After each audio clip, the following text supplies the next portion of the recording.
Okay, so welcome back. In this tutorial I'm going to teach you how to defeat BeEF framework using a Chrome extension called Vegan.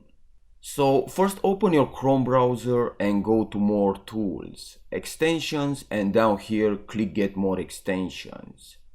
Now search for Vegan BeEF framework and click Add to Chrome.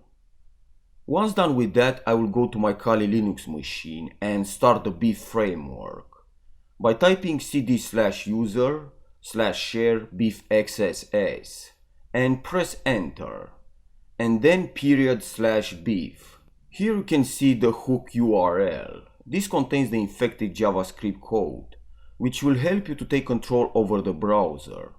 So copy the link address and go to XAMPP htdocs and paste the link into a script. This is a very basic HTML page which I have created for testing. And don't forget to save the page as index.html. Okay, so let's try to open my infected website by typing my local IP address.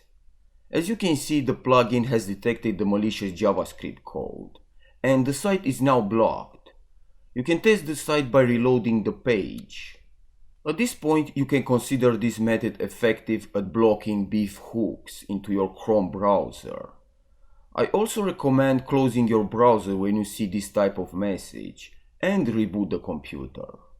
So that's it for now. Thanks for watching and I will see you next time.